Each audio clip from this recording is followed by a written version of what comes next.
Welcome back, everybody, to more Let's Play Umineko When They Cry. We found out in the last episode that there's just no end to them. Try as they might, try as all of these magic creatures might, there is no end to the infinite possibilities of what happened on Rokenjima. The Siesta Sisters Imperial Guards have Maria's rabbit dolls as their vessels. They're actually rabbit dolls. Maria's imagination, fantasy, fictional beings. All of the crimes can be explained by mystery. All fantasy is irrelevant.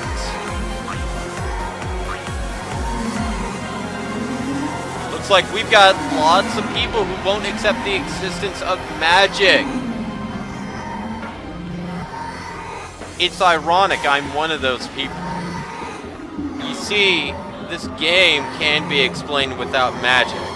It's very tough to get around it. Very tough. But a lot of things can't be explained without magic.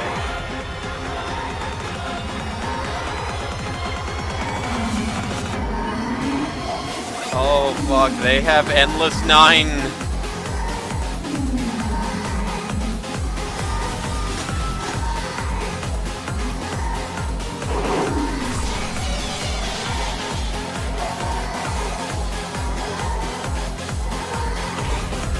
Renov is a creature of magic, a creature of fiction. Genji is Renov's vessel, an imaginary version of Genji.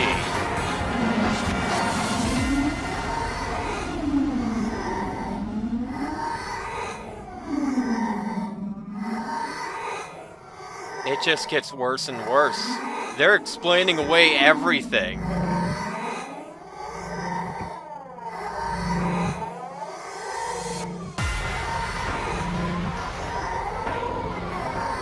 Even if they keep on battling, eventually they'll be chewed up by the...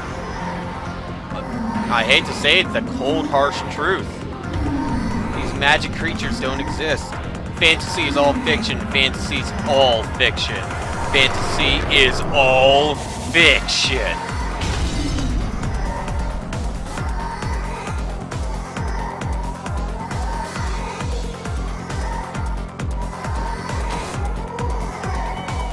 Like, this is a literal interpretation of deconstructing the whole fantasy series and getting to the core mystery. But that's what we do.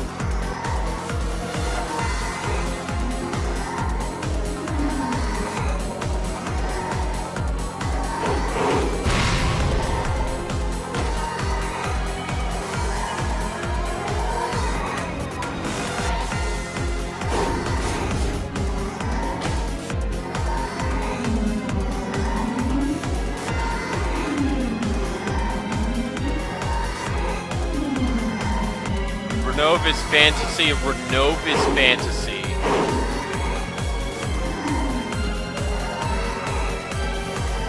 I don't know how big these creatures are.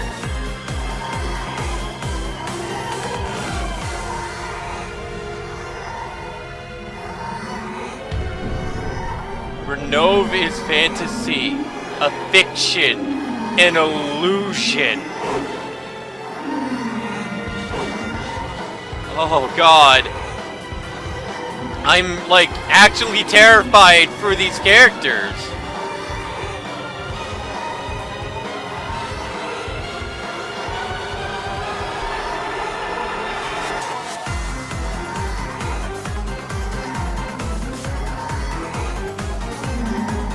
I feel like a lot of these characters are just going to die. Renov is fantasy, he couldn't exist. He couldn't exist. Those of fantasy do not exist. Do not exist. Fantasy is all ridiculous. Ridiculous. Of course, the teeth. Every time, I bitch about the teeth all the time, but seriously, it's gut-wrenching for me to see it. Even though I've seen it many times, I just,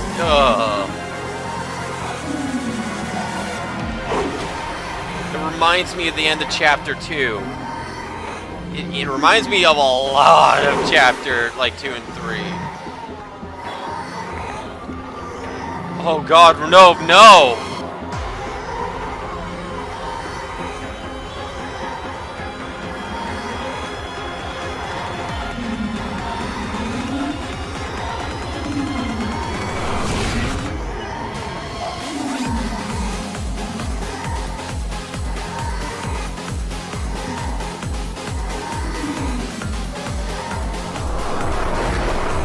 Oh god, no, not, no! No! I won't accept fantasy. Won't accept. It's possible to explain everything with mystery. Possible! Fantasy is fake! Everything is mystery!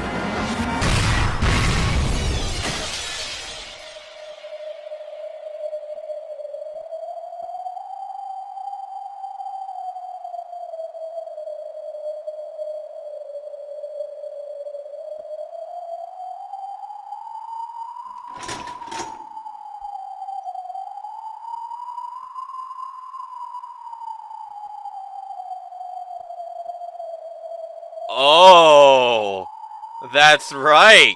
If you're going to just say that they're nothing more than fantasy, and that they are mysteries, you gotta present a theory. That's how we've been debating theories on this channel the whole time. And that's how this battle's going to go. I cannot wait to hear your opinions.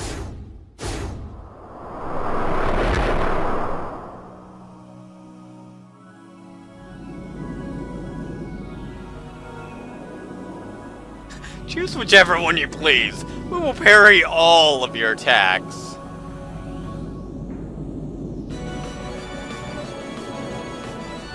A mystery is always a source of a challenge. Why should we be forced to play defense?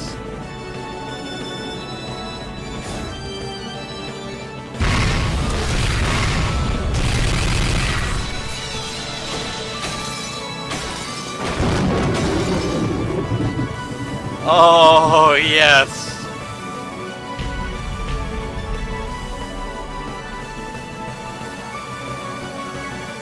Go ahead. Give us those theories.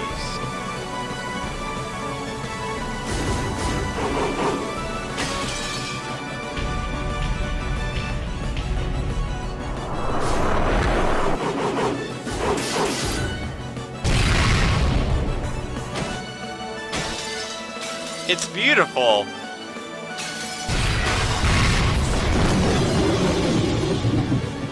The countless riddles Beatrice left behind became blades, challenges that tore the goats apart.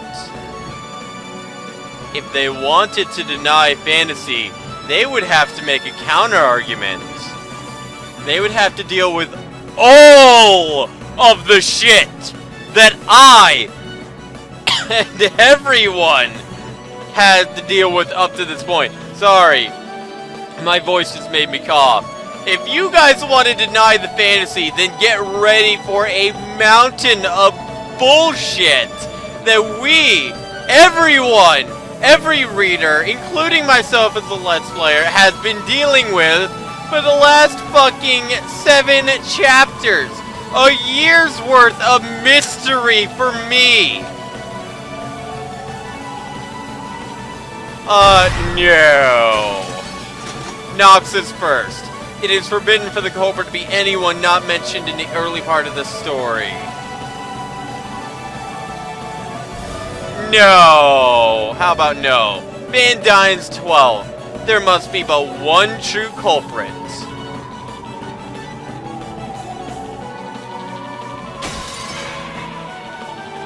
Boring, right? Have a genre like that. Kinda sucks when you're trying to go around everything.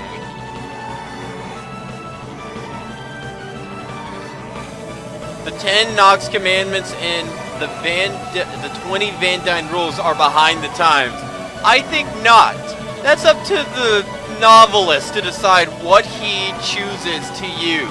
If Beatrice wanted to use Van Dyne or Nox, That's up to her.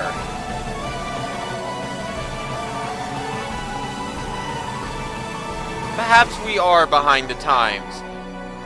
But why? Why is that a bad thing?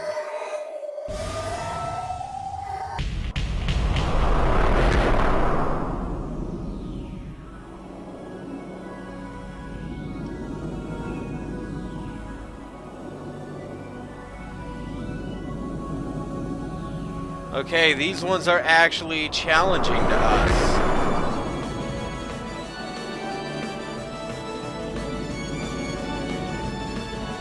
I fucking love the dual Inquisitors here. This was mystery. The goal is to use your imagination and knowledge to challenge each of the riddles head on. Doing this is the greatest enjoyment of a mystery novel. That right there. That is why I read this book. That's why I read Higurashi, Umineko, and other mystery books. It's because doing stuff like this is the greatest enjoyment of the mystery genre. Who cares if I'm wrong? I could be completely fucking wrong.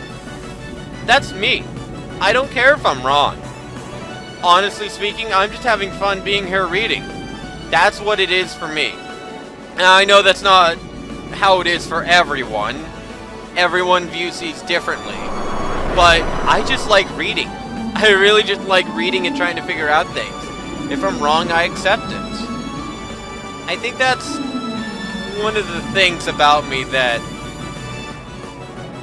honestly, some people, it takes a while for some people to get used to. I've noticed that in the comments. It's that I'm just trying to have fun. I miss a lot of things. I understand that. And enter the closed room through a hidden passage that no one else could use. And nope, Nox is third. It is forbidden for hidden passages to exist. After the hidden passage was used, it had a wedge shut and became unusable, so no hidden passage could exist at the time of the inspection. Nox is eighth. It's forbidden for the case to be resolved without clues that are not presented. It's all fake murder, so no one's actually dead. So all closed rooms were constructed by the so-called victims. Oh.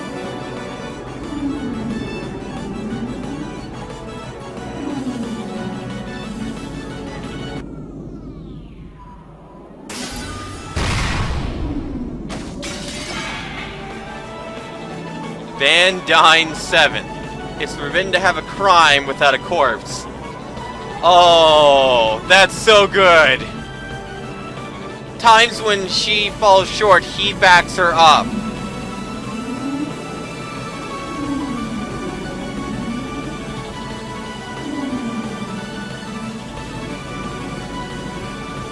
There are many splendid mysteries besides murder.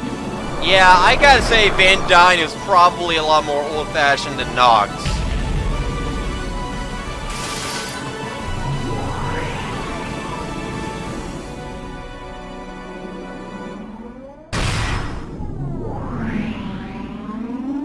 Oh?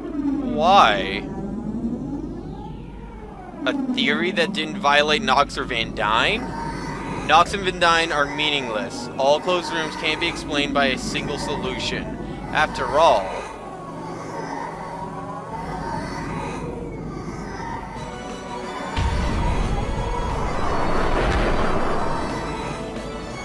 After all...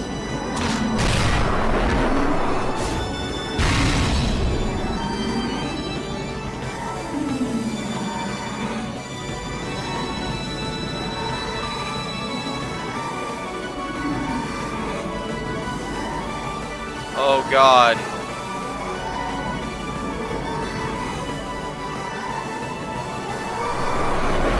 Van Dyne and Nox are useless for making theories.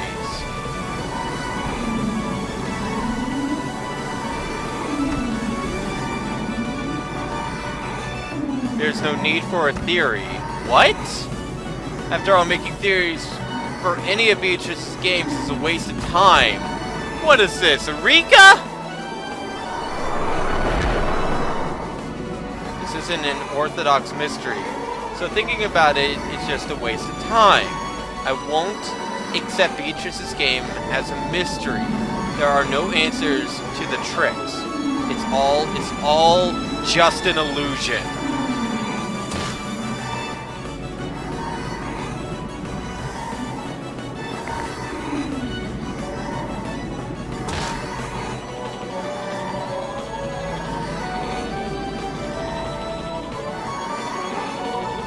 Evidently that doesn't work.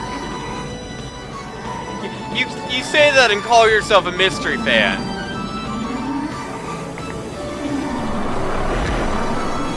Mystery is like chivalry. You fight with the noble rules that you created with pride in the stance you've taken.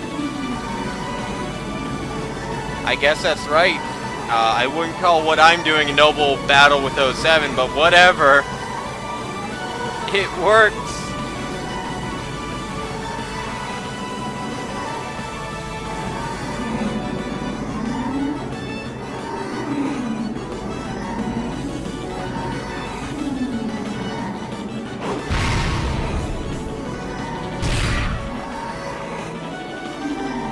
Be proud to join a battle of wits.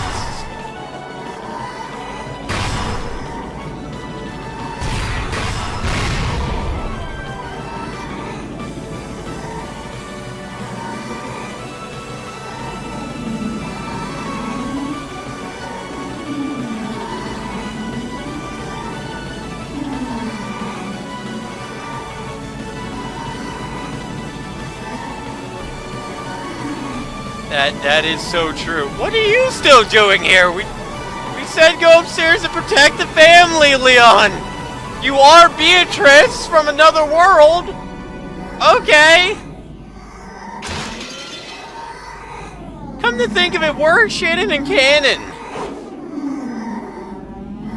Like, if we're going with mystery, those two are furniture. Maybe they're helping Goldsmith out or something. No, they're protecting the family. Okay, now I just realized what they're doing. They're not on the front lines because they're playing defense, protecting the family. Pointless. This is no mystery, so why make theories? Thinking it's just a waste of time. Useless. Die!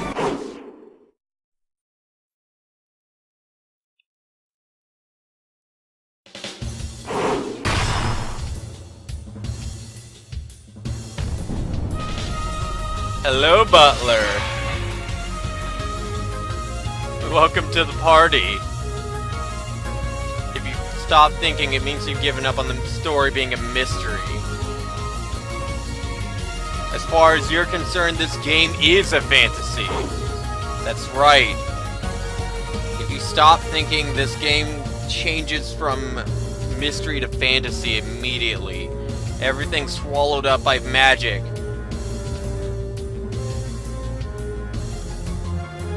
It's almost as if 07 is cheering on the readers to continue forward, to charge forward and keep on guessing, to never give up, to keep on reading and finding and solving the solutions.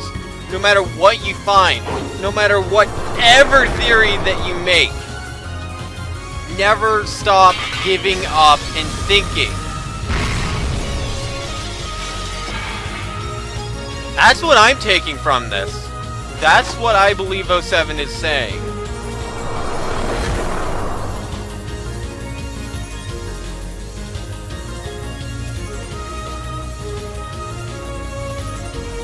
That's right, if you surrender to the fantasy, you have to deal with the magic creatures. If you go forward with the mystery, you have to deal with the theories. You have to deal with these two.